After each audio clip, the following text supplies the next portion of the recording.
Chapter 2. Work in the College Days. The hero is not fed on sweets. Daily his own heart he eats. Emerson. In 1901 Vinayak passed his entrance examination in spite of his political preoccupations. He never neglected his studies nor allowed his comrades to do that. So throughout his educational career he never failed. A large party arranged by the society and attended by several leading men of the city gave him a hearty send-off on the eve of his leaving Nashik for Pune. When he meant to enter the Ferguson College, Vinayak significantly observed, "We had up till now to confine our activities to the Nashik district alone. But now I have decided to utilize this opportunity of my entering the Ferguson College at Pune to further our cause and to spread our mission throughout Maharashtra. For there I can find grouped together many of the rising youths who later on would be the leaders of public thought and action. If I could mold their minds and inspire them all with our principles, then when they back to their different districts and towns, they would carry with them the torch that would perhaps set all Maharashtra aflame. In the small residency of the Ferguson College I shall be able to sound the heart of Maharashtra at a touch, to mold the province at a stroke. These are my hopes, at least I mean to try my best to accomplish it, whatever the results be." And it is true that whatever the results were, he kept his word, he tried his best. Throughout the 4 years of his stay in the college residency, Vinayak was ceaselessly circulating his revolutionary tenets in the minds of the youths who gathered there from all parts of Maharashtra. Vinayak ever since his boyhood was a voracious reader. Even in the school he was often styled by his indifferent mates as a bookworm. He had studied all Morapant and Vaman and many other Marathi poets. History was his special pursuit. He had already read almost all revolutionary history as well the volumes of the Stories of Nations series. His oratorical powers were such that in the trial which later on took place, the police referring to these days reported, though he could have hardly been 22, he had already developed into an accomplished orator of an enviable rank. His eloquence exercised a wonderful effect on the masses, while when he dealt with some philosophical or literary subjects, the learned and the wise were ever struck by the polished diction, the charming fluency and the soundness and cogency of the argument he had in hand. No wonder then that this early erudition and oratorical powers exercised an irresistible influence on the minds of his colleagues in the Ferguson College. His fame spread fast, soon became a notable figure in the political gatherings and circles of Pune herself. There was the great Tilak. Then there was the other Maratha patriot who, though less known to fame outside Maharashtra, was yet a great favorite with the young generation of the province and through his masterly writings in the well-known Kal, delivered, as if through a veil, the message of freedom and strove to sow seeds of revolutionary thought in those days when others were afraid to refer even to home rule propaganda in India. It was Shivram Mahadev Paranijpe. Savarkar came in contact with both these notable persons in the public life of Maharashtra. He conducted a weekly in his college clubs, a manuscript copy of which was published every Sunday. There often appeared articles in this weekly which later on used to be published in the foremost papers in Pune and widely read in Maharashtra. All leading students, associations and societies came soon to be dominated by the Savarkar camp. The college halls began to reverberate with the oratorical flourishes and periods of the youthful speakers. The lectures on Italian Revolution, the 7 stages of revolutionary evolution, and other subjects delivered by Savarkar would long be remembering of Marathi eloquence and revolutionary literature. While the easy-going, pleasure-hunting, fashionable student world was full of tea parties and matches, this austere brotherhood of a dangerous sect wended their way every Sunday evening towards a small deserted temple of Shiva in a cavity of the hill not from the college quarters, assembled there one by one, would sit long in devising ways and means to spread their propaganda far and wide and as to how they could organize and arm the nation for the war independence which to their mind seemed to be the only and indispensable passport to political freedom in the present-day world.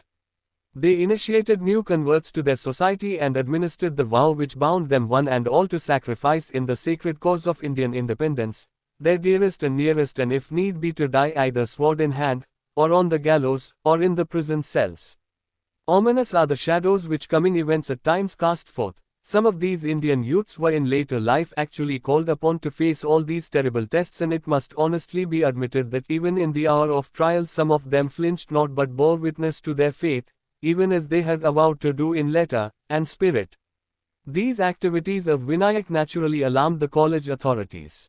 Many of them had formed a very high opinion of his abilities but honestly felt that they were likely to ruin the youth than help him onto a useful career if was allowed to indulge in him revolutionary activities unchecked.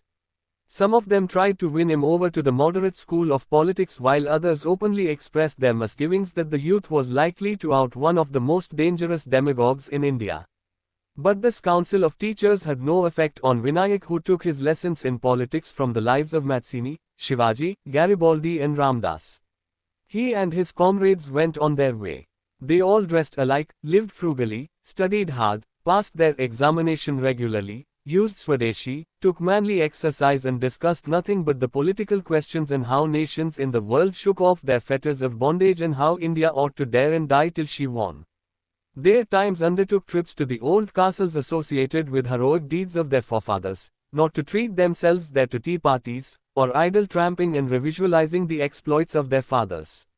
In one of such trips they visited Singad, immortally associated with Tanaji's name, and there they restated their faith and standing in reverence to the heroic memory of the dead warrior, reaffirmed their determination and prayed that they might be given strength to die doing their duty by their race and their people and their motherland even as faithfully as Tanaji had done. Now came the Swadeshi boycott movement of 1905-06. The Savarkar camp threw itself headlong into it. They carried a lecturing campaign in the city of Pune, Nashik and several other places. When the usual summer vacation came, Vinayak used at times to address 3 to 4 different platforms on a single day, and such was his oratorical power that mass meetings of thousands of people sat spellbound to listen to him. He received invitations from several eminent persons from far and near in Maharashtra. In order to impress his countrymen with the necessity of conceiving a deadly dislike for the foreign goods, he thought of making a big bonfire of all foreign clothes, which offered a never-ending excuse for people to shirk and shuffle and defer to buy new ones. The idea seemed so extreme that even Lok Tilak expressed misgivings as to its practicability.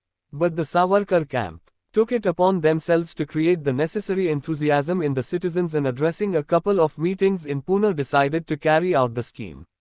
He opened the last meeting with a thrilling address and at the end called upon the people and especially the students to throw off the foreign clothes they still wore, and burn them down along with the lingering love that they all still felt in secret for their smoothness and finery and polish, burn them down as a necessary propitiatory rite for ever having bought them, and in the light of that huge conflagration repent and take up the Swadeshi vow. The appeal was irresistible. Hundreds threw down in the heap caps, costs, aprons and shirt, whatever variety as such they wore. Someone referred to the economical unsoundness of the procedure. Vinayak reminded the bonfire would create could not be calculated in annas and pies. It is not the Videshi cloth that we burn, but Videshi itself, the treacherous attachment to foreigners and consequent betrayal of our nation, that we mean to burn here. The huge heap of clothes and other discarded articles was mounted on cars and was taken out in a procession as a sacrificial offering would be. The crowd swelled and swelled till the great leader's Lok Tilak, not in any way dissatisfied to see his misgiving falsified, came poured out in big maiden and set on fire. The conflagration rose, illuming the audience that ranged round the holy, and stirring speeches were delivered by Tilak and Paranjpe, in which the latter, taking out a Videshi coat from the discarded heap, described how those tiny pockets of that Videshi coat had stealthily carried away Indian money and diadems and crowns. Now let thy treacherous charm, O little witch, that hiding thyself in this tiny pocket bled a nation white, be burnt to ashes. Consume, fire, consume it, and along with it all our national sins. The startling news of this first Indian, holy, this bonfire of foreign clothing created a stir and lighted up a controversy in the Indian press that raged long and bore its sparks and cinders as far as the Bengali and the Patrika in Calcutta. The bitter criticism of the Anglo-Indian papers on this latest phase of the British boycott movement alarmed the college authorities. They determined to dissociate themselves as strongly as possible from the affair to avoid government displeasure and to save the institution from being dragged into political troubles. The professors moreover belonged themselves to that economical school of thought which hated boycott as they feared it was prone to create hatred, and in politics strongly dissented from Lokmanya Tilak. Naturally, the prominent part played by Mr. Savarkar in the boycott movement, and especially in the burning down of the foreign cloth, was so furiously resented by them that they determined to make an example of the incident. Accordingly, the college authorities ordered that Mr. Savarkar should be fined 10 rupees and be rusticated from the college residencies within 24 hours. The whole nationalist press of Maharashtra was loud in condemnation of this high-handed action of the college authorities. Tilak's Kesari thundered for weeks. The citizens of Nashik deliberately imitated Pune and publicly burnt heaps of foreign clothes. Towns and cities passed resolutions in appreciation of Mr. Savarkar's public spirit and raised a fund to pay off the college fine. Of course, the fund much exceeded the little amount of fine and consequently the excess was paid by Mr. Savarkar to the Popular Industrial Fund, the Paisa Fund, of Mr. Kale. Fortunately, the Bombay University was wise enough not to take much seriously this controversy and Vinayak was allowed to appear for his final examination, the B.A.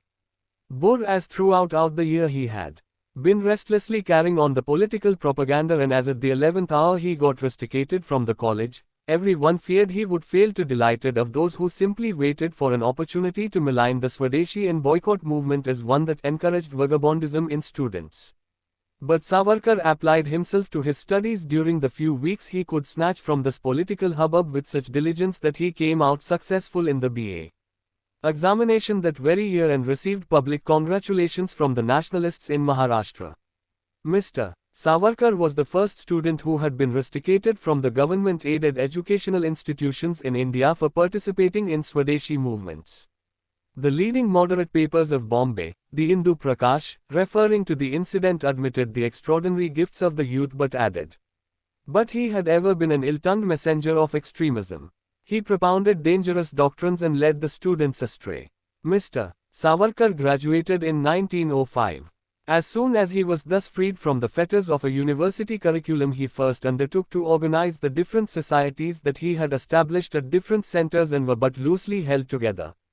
With this view he arranged for a general secret assembly to which all should send their representatives to ponder over the constitution and the future policy of their association. It was a memorial gathering. No less than 200 representatives from several secret groups in Maharashtra assembled there. The imposing ceremony and songs and the common vow with which the offerings of flowers and the auspicious rice they administered to themselves, all standing in reverence and deliberately uttering word by word as Vinayak dictated it, the exaltation which a dedication to a great ideal naturally invested life with, and thrilling consciousness that all this was to be dared and done in the glorious cause of the freedom of their motherland, of striving to re-act the deeds of Shivaji, Baji, Matsini and Kosut, elevated the whole scene to holy sacrament. Vinayak in a brilliant speech formulated the future policy of the association and declared that as they in their college days strove to sow the seeds of revolution in all Maharashtra, so thenceforth they ought to carry their mission to other sister provinces out of Maharashtra and convert the college and the camp to their views. With this expansive propaganda in view, the amalgamated association was named as Abhinava Bharat, the Young, Rising India. Soon after this event Mr. Savarkar went on a lecturing tour. The ballads of Singad and Baji Deshpande which he composed about this time, as well as the stirring national and revolutionary songs of a celebrated poet Govind, who too, the government prosecution later on asserted, was a member of the Abhinava Bharat and was an enthusiastic follower of Mr. Savarkar, used to be recited by a singing party on such occasions. As these tours and grew so popular throughout Maharashtra that government soon found it necessary to proscribe them and confiscate all copies of books ever found. Nay, a possession of them was made a ground for a presumption of the possessor's revolutionary inclination and sympathy. But in spite of it all the ballads yet live. The books were ruthlessly hunted out and destroyed, but the ballads lived and thrived from lip and almost religiously remembered and cherished, can still be heard recited in towns and hamlets amidst admiring circles of the Maratha people. After he returned from tour, Mr. Savarkar meant to take up law course and study in Bombay, but just then Pandit Shyamji Krishna Varma, the founder of the Home Rule Society in London, offered some scholarships to encourage Indian youths to travel and stay and study politics in free and foreign lands. Mr. Savarkar decided to apply for one of these scholarships. The strong recommendations of Mr. Tilak and Mr. Paranjpe in favor of Mr. Savarkar easily secured one of those scholarships for him. Mr. Savarkar decided to proceed to England to read law. In this project Mr. Chitragupt too, the able Karbhari to the Raja of the Jawahar state, who had got his eldest daughter married to Mr. Savarkar, came forth to encourage and financially assist his son-in-law. By this time Mr. Savarkar had already incurred sufficient government displeasure to come under strict police surveillance. His speeches in his last tour were undoubtedly revolutionary, and if the government still hesitated to lay hand on him, it was only for the fear of making him all the more popular on its account. Still, one of his speeches at Nashik was so virulent and the general temper of the people had grown so explosive that the question of arresting Savarkar was once seriously discussed. The news reached Mr. Savarkar, and he too for a few days was hourly expecting an arrest. But just then the news of his getting the Shivaji Fellowship, founded by Pandit Shamji, reached India, and the government thought it better to take no further steps, as they expected Savarkar would leave India for England, where in all probabilities he would be overawed by the might of Britain and would, in the light of greater experience and riper age, be forced to revise his political creeds. Moreover, the prospects of a barrister's paying career were sure, to judge from several other cases, to make him much more worldly wise and unwilling to run mad risks. Thus the government and many a wise man thought. But the young enthusiast was thinking otherwise. In his speech at one of the secret sittings of his society, he declared that as it became very easy to spread their political tenets in Maharashtra by getting hold of the source of all future political initiation and led the intelligent youths of Maharashtra who were destined to control the next generation in that province, at the Ferguson College where the pick of them were found collected and within easy and effective touch, even so the second opportunity, if well used, was sure to enable him to come into a close contact with the pick of the young and the rising Indian generation, and thus help them to scatter the seeds of Indian revolution far and wide in the land at single stroke. The youths that go over to Europe to study or stay are generally the representatives of either the wealthiest or the most gifted and energetic element in the Indian nation. If but they could be initiated and trained to revolutionary thought and action, they when coming back would serve as so many centers in the land, and from the exalted positions, which they were bound to occupy as barristers and professors and officers in all departments of life, were likely to render matchless services to the cause of Indian independence. It was a golden opportunity, he said, that would take him into the very heart of their opponent's fortress and show him the sources of their strength and their weakness. Moreover, he promised his associates, as the informers reported, that he would try his best to introduce himself to the Russian secret organizations, which then were grown most powerful and with the bomb and the bayonets of spasmodic risings and assassination terrorized the Russian Tsarist government as never before, learn their methods and means. One more incident that took place about this time is worth noting in the light of all that has been recorded before. There came a sadhu named Agamya Yogam to Maharashtra and was for a while known to fame as one, though a recluse, was yet much interested in the political movement and had delivered several speeches in support of the advanced school of political thought. In some of his speeches in Pune, he invited the students to organize themselves and promised to reveal a scheme of his own if they could send so many of their trusted leaders to see him. The students of Pune thereupon wired to Mr. Savarkar, who in Bombay, to go to Pune. Accordingly, he went there and, addressing the students in a memorable speech, approved of the idea, and being himself chosen as the leading member to represent them, interviewed Agamya Guru, the Swami above referred to. After an informal talk for a while, the Swami made some ordinary and commonplace remarks on organization and the interview ended. This was all that happened between Mr. Savarkar and the Swami, and this incident would have been forgotten as trivial but for its funny sequence. The police seem to have marked it all and reported to their higher officers and they to theirs, till years afterwards. One day Mr. Savarkar was much amused to read in the Roulette report a passage which seriously Swami Agamya Guru. The reader too, we doubt not, would be equally amused to learn of the splendid police discovery after what they have gathered about Mr. Savarkar's activities, even from the summary sketch of his life. It is at times such ill-informed reports and statements that commissions sit solemnly pondering over and generally base their serious conclusions upon. Even while he was preparing himself for the voyage, Mr. Savarkar established a center of the Abhinava Bharat Secret Society in Bombay, and recruitment several students from the Wilson and Elphinstone and other colleges and institutions, and conducted a weekly named Vihari. So attractive and inspired were his writings that the Vihari rise to a sudden prominence in the rank of Marathi papers and was sold out in thousands, even though Savarkar's name was not publicly associated with the paper. When all preparations were completed, Mr. Savarkar sailed for London somewhere in May or June 1906 at the age 23. The city of Nashik gave him a public send-off. Few men were ever loved more devotedly by their friends and relatives than Mr. Savarkar was. The city of Nashik was full of his followers and friends who looked upon him as a young angel and devotedly prayed that he might soon come back to them after some 4 years or so, which were expected to be necessary for the completion of the contemplated legal course in London. How little they knew that some 20 long and trying and terrible years of captivity and exile, of transportation and worse, were yet to intervene between their prayers and their fulfillment. The city of Nashik had to pay fearfully in subsequent years for the attachment and loving loyalty it bore to Mr. Savarkar and his principles. But down to this day, the city prides over the fact that the Savarkar preeminently belonged to her and loves to call herself Savarkar S. Nashik.